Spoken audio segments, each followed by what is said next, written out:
I would like to introduce today's speaker, Ben Parsons. Ben is a hematologist and oncologist at Gundersen Health System and a proud member of the UU Fellowship of La Crosse. He received his undergraduate degree at Indiana University before going on to medical school at Midwestern University, Chicago College of Osteopathic Medicine. His residency in internal medicine was completed at Lutheran General Hospital in Chicago, and he completed a Hematology Oncology Fellowship at Loyola University Medical Center. Ben describes himself as a novice on his spiritual journey, and he's looking forward to engaging in the congregational conversation with our community today. Ben's talk will center on inner resistance in its both helpful and less than helpful forms, and he will include suggestions for how to consider working with and evaluating your resistance using a Zen approach. Welcome, Ben.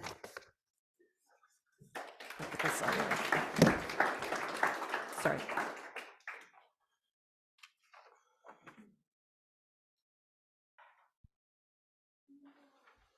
All right. Microphone sounds like it's working. So thank you for having me. So that was a very professional introduction, but I want to approach this talk from a place of curiosity and know that when I normally do public speaking, it's from the place of a content expert, one who has mastered or spent many years at understanding whatever that topic is, and that is not the case today. Today I am a peer, and as I put before, a novice on my own spiritual journey.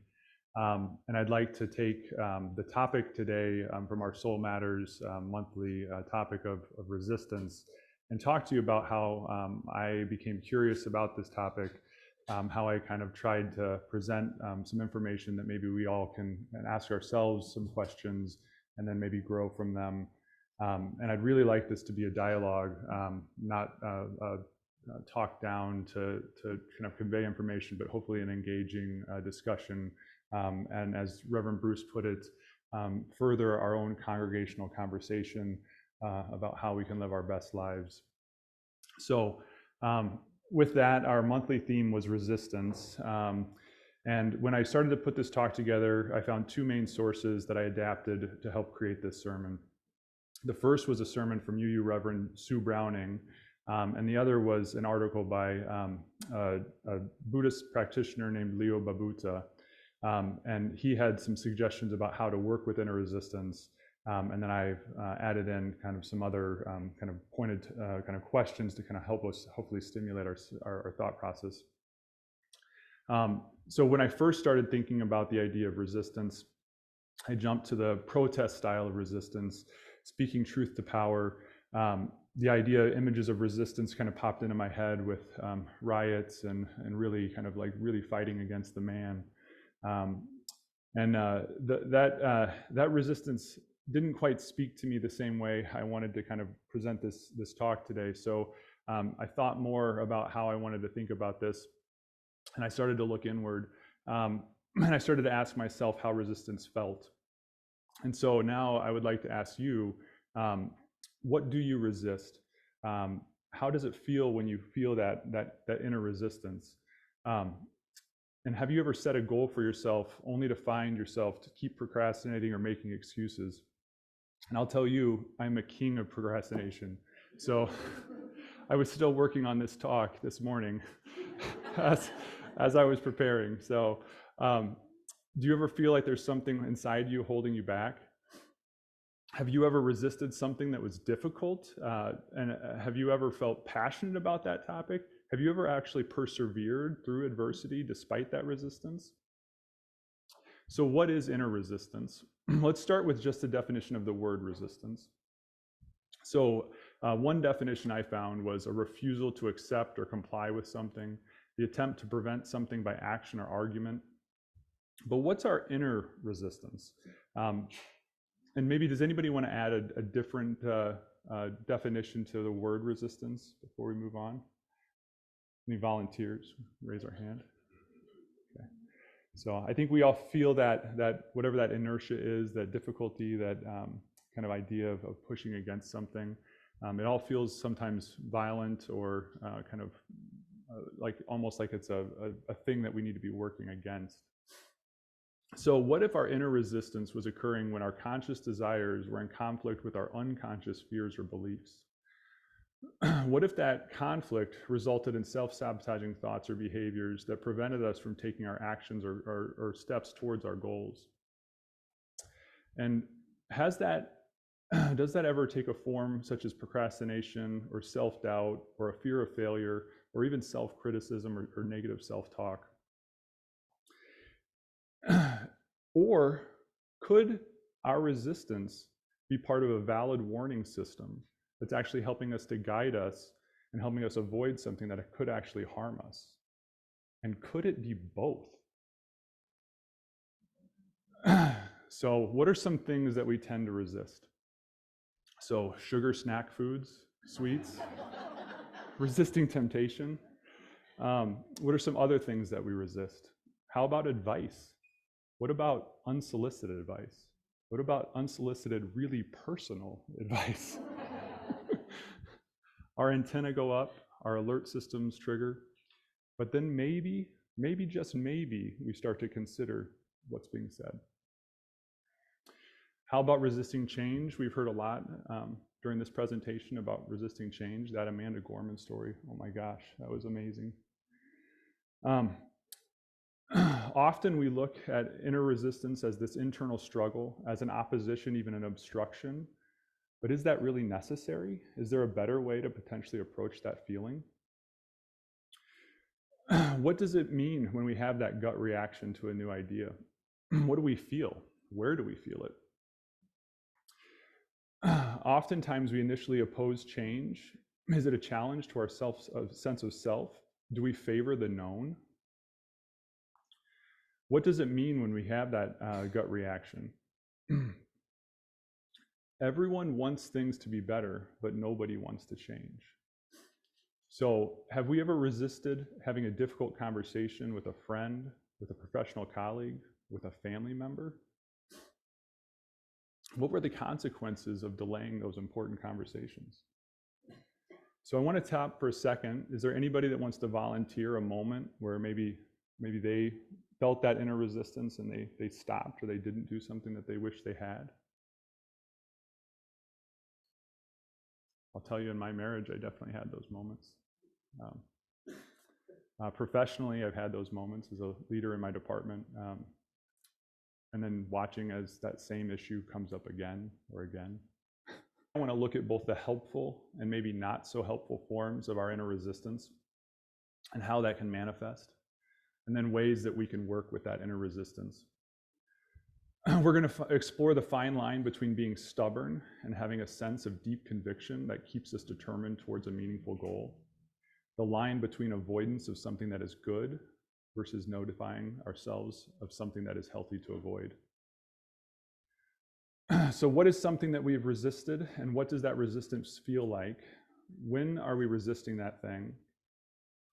Where is our head? Where is our heart? So think about those as I tell this story. So this is a story that was originally sourced from India. It's called The Parrot in the Storm. One day, a storm broke, lightning flashed, thunder crashed, and a dead tree was struck by lightning. It burst into flames. And soon the forest was ablaze. Terrified animals ran wildly in every direction, seeking safety from the flames and the smoke. And a little parrot in the forest called, "Fire, fire!" She flapped her wings. She flung herself out into the fury of a storm, and she rose higher and higher and flew towards the safety of the river. But as she looked back, she could see her friends, many animals that were trapped, surrounded by flames below, with no chance of escape. And suddenly, a desperate idea came to her, a way to save them. She darted to the river. She dipped herself in water. She filled her beak and covered her wings. She flew back now over the raging fire, twisting and turning through a mad maze of fire. The little parrot flew bravely on. At last, over the center of the forest, she shook her wings and she released the few drops of water that still clung to her feathers and were in her beak. The little parrot flew back over the flames, through the smoke and back to the river. She dipped herself in the cool water and flew back again and again over the burning forest. Back and forth she flew, and time again, her feathers began to char, her feet were scorched, her lungs ached, but she, the little parrot, flew on. And at that time, some of the divas, the gods of the realm, they were sitting happily, living an opulent lifestyle, and they happened to look down and they saw the little parrot flying through the flames. And between mouthfuls of honeyed foods, they exclaimed, "Look at that foolish bird. How ridiculous, how absurd," they laughed. But one of these gods did not laugh. They were strangely moved. They changed themselves into a golden eagle and they flew down. They flew down towards the earth and directly into the pirate's fiery path.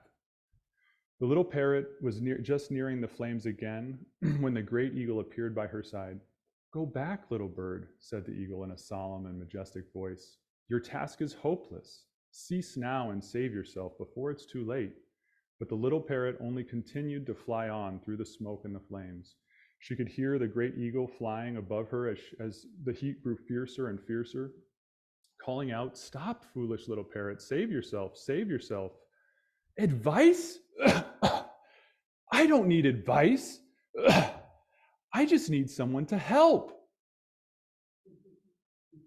And the god, who was the great eagle, seeing that little parrot flying through those flames, thought suddenly of how privileged their life was, and instead thought of how ashamed they felt.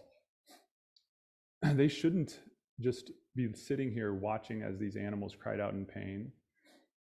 They wanted to be like the brave little parrot and help. So the god cried out, "I will help." And he began to weep. And streams of sparkling tears poured from the eagle's eyes.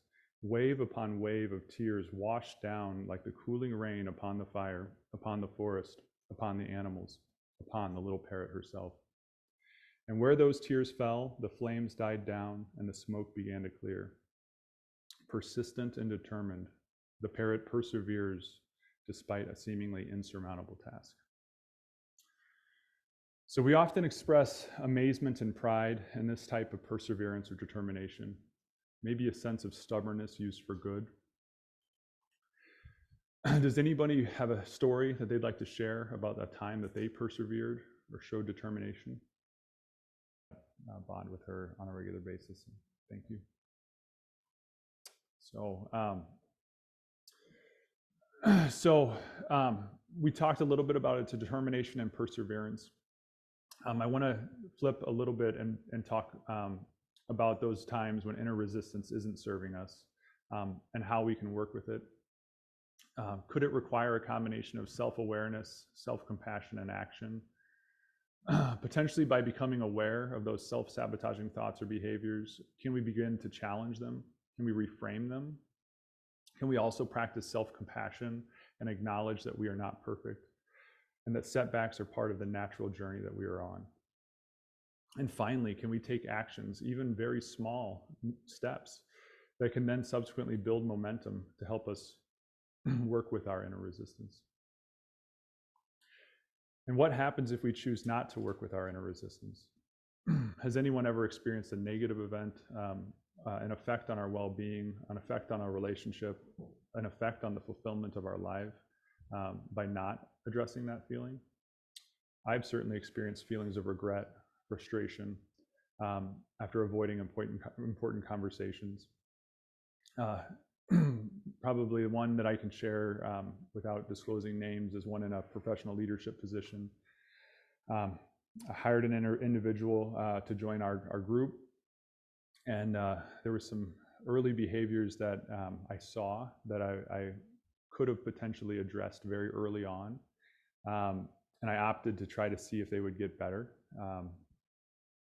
They didn't, and subsequently, the steps of trying to create a mentorship role with them were already lagging because I hadn't created that bond, that relationship early in the kind of process of the individual joining our group, and it became strained. And subsequently, the next steps became very formal in terms of it being something that is called a performance improvement plan, which is, if you ever hear those words and you know that that's not going to be good. And as commonly happens, once a real red flag kind of raises, behaviors can change, but maybe they don't change with any degree of permanence. And as soon as that spotlight stopped shining as bright, the behaviors came right back again. And so subsequently, that was probably the hardest thing that I've had to deal with as a professional leader. And it really started with an avoidance pattern on my part at the very beginning of the relationship. So does anybody want to share a story of a time when they had an avoidant behavior or a procrastination like my preparation for this talk? So I want to give one more story of determination and perseverance before we transition over to a strategy of how to work with our resistance. And so this is a story of Clara Barton. Clara Barton was born in 1821 to a Universalist family, so it's a story of one of our own Universalist Unitarians. In 1821, this was not a time of leadership for women. It was a very challenging time for a woman to take a position of leadership by the social norms of the time. She was born in Oxford, Massachusetts. She grew up on a farm with her parents and her siblings. Her family was actively involved in helping their community. And Clara was raised with a deep commitment to service. And from a young age, she showed a keen interest in medicine and would often care for the sick and injured animals on their farm. She was active and loved to learn, and in her 20s was encouraged to begin teaching to, quote unquote, overcome her shyness. However, hints of leadership skills began to emerge very early in her career. As a teacher, when she was offered a full-time teaching position, she was offered it with the caveat of being only at summer school wages. Clara challenged this, and she told the school board that she would only accept the job if she was paid a man's wages. So she was a pioneer in equality. As a teacher, she became determined that poor students should receive equivalent education, and she put her skills towards removing obstacles in that front. She pressed for free schools, and over the course of a decade as a teacher, her efforts led to increasing enrollment, but she was denied the principal's job. At that time, she decided to move on. She moved to Washington, D.C., and she took a job as a clerical in the patent office. And then subsequently thereafter, the American Civil War started. Nurse training programs were lacking, and at the time, people were generally self-taught. So during the war, she returned home to Massachusetts. She was appalled at the inadequate services and facilities to care for the injured. She worked diligently as a nurse, and through her own self-taught methods, created routines of care for the wounded, and then subsequently traveled to multiple different states throughout the Union to teach those same routines to others. Her tireless efforts earned her the nickname of Angel on the Battlefield. She then went on to work in some of the bloodiest battles of the war, providing care for wounded soldiers on the front lines. After the war ended, Barton continued her humanitarian work, searching for missing soldiers and providing aid for those who were affected by natural disasters. She continued her efforts during the Franco-Prussian War in 1870, and in 1877 was on the front lines during a severe famine in Turkey. This gained her international recognition. Her experience in these events made her realize that there was a need for a permanent organization that could provide relief during times of crisis. And through her work, she was invited to be a part of the U.S. acceptance of the Geneva Convention in 1877. Now she was established as a true leader on the international front in aid efforts. She subsequently used this platform to go on and establish the American Red Cross. The Red Cross was established in 1881. Barton continued on as the president of the Red Cross until she resigned at age 84 in 1904.